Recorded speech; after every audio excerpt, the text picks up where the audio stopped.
Hi, everybody. It's your brother Brandon. As you can see, this is 21 weeks sober from the Ganj, part 2. If you want to watch part 1, there should be a link or comment somewhere. But anyway, let's get back into it.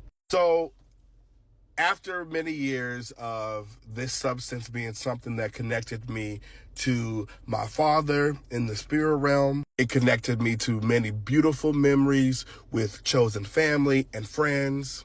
When I was going through things with my family, it helped me exist around family without needing to really exist, which is an issue that arose much later that I, came to conscience. But yeah, it was also something that from the trauma that I've experienced, this is something that helped me not deal with those things.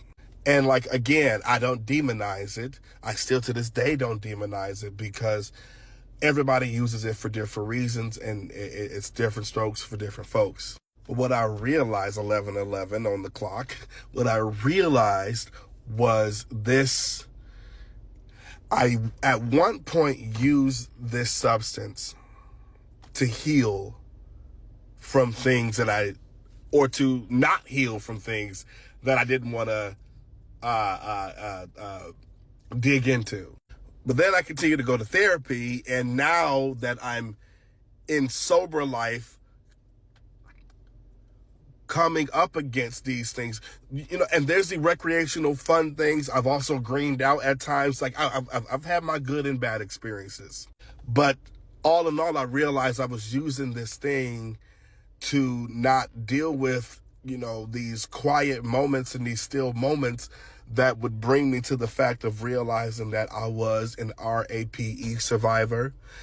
My freshman year of college, my sophomore year of college, I lost my father. My junior year of college, I was pulled out of the closet and then had to come out the closet again. And my senior year of college, my mother, was diagnosed with breast cancer. She beat it. Thank you, Jesus. But all 4 of those years of college, I'm also a first generation college student. There's no one to really ask, to look up to be like, hey, how did you do this? How did you do that? I went to a predominantly white institution. And then after I graduated college, I then became the first of my family to go to grad school, and I went right after. So it's there was no time to start to deal with these things. And so this was something that helped me out and that helped me, get through it, or shall I say, over it. But you need to get through it to get to the other side. You can go over it or under it, but you're going to remain back at the same point. And again, I had tried waning myself off or doing cold turkey. Didn't work, because then when I did that, alcohol arose because my brain still wanted some type of dopamine, or SCX senselessly arose because my brain still wanted some type of dopamine. But I'm starting to heal from things in my sober life, and I'm realizing hold on, okay, wait a minute. Even throughout grad school, and I graduate grad school, and now I'm living in LA as an actor, and I'm realizing, I'm like, okay, now wait. If I don't smoke this thing, I can't eat. That's not okay. And also, I'm starting to heal from relationship things and dating and coming into a different maturity with emotions. And I'm like, now wait, do I always want to be around my partner under the influence? Because that's how I was around family.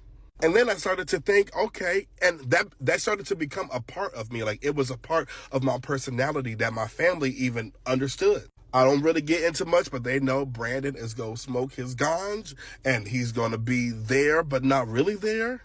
And these are things that I sat with myself about. And as I was going to therapy, is this how I want to remember myself? While at the same time, God is continuing to tap, tap, tap, tap, tap, tap, tap, tap, tap, being like, hey, let this go, son. And I started to realize, SEX, I don't demonize that as well. But I realized, 90% of the time that I did anything with anybody, I was under an influence. And for something so sacred and something so beautiful, do I only want to experience it under an influence?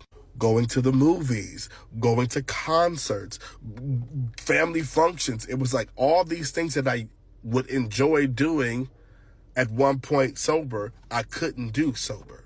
And that started to really grow on me. And at one point where this substance made me feel more peace, now it was making me feel more anxious. And I'm like, damn. I'm like, this is crazy. Like, my body, as I'm starting to heal from things that I needed the substance for, my body and my spirit is now revolting against it. Then I remember going to God and being like, but God, like, this is what I did with my college friends and like some of my best friends. Like, what am I going to do around them now? And God said, all right, I got something for you. Why did my college friends stop smoking Mary Jane? God was like, all right, you can't use that as an excuse anymore. And so again, I would try to, do cold turkey, and I just couldn't do it. I was too scared. During the pandemic, which is in part one, when I started to really dive deep into the use, like, I was living alone. This thing was my partner. It was my personality. It was also my God. And now I don't feel 100% cool saying that, but like, this is the truth. Whew.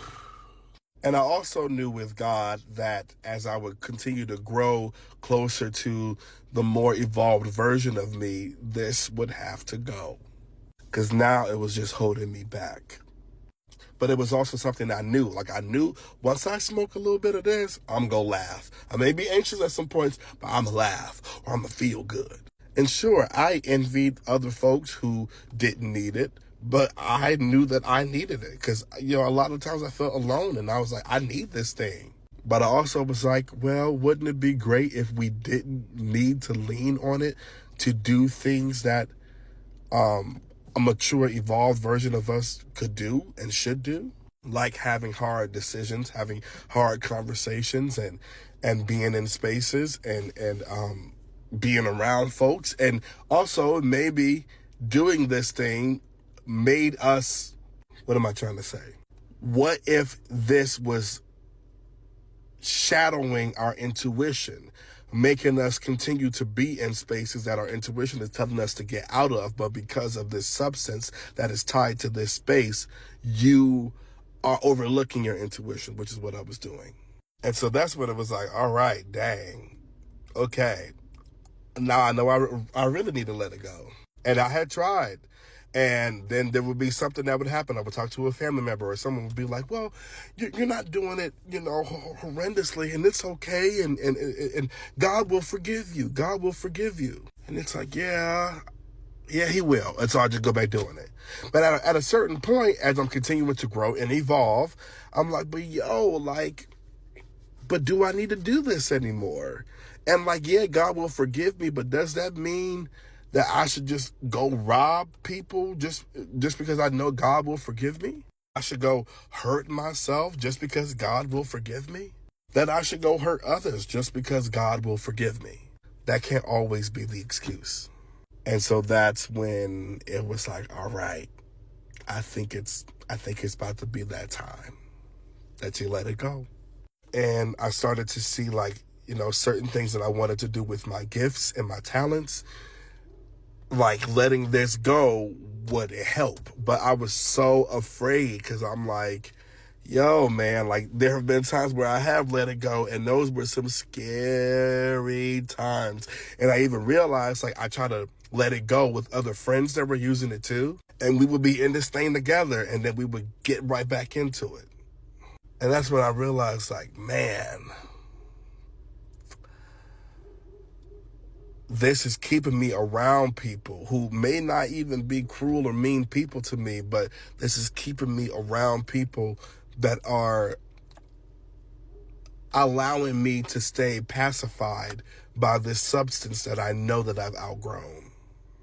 And what it boiled down to, I'm using this substance that I made my personality, that I made my partner, something that my God, that's something that was attached to me. What it boiled down to was I was going to need to become not necessarily somebody else, but a different version of myself, which meant that I was going to have to let past me go, past friends go, past versions of myself go. And I just wasn't ready to do that. See you for part 3.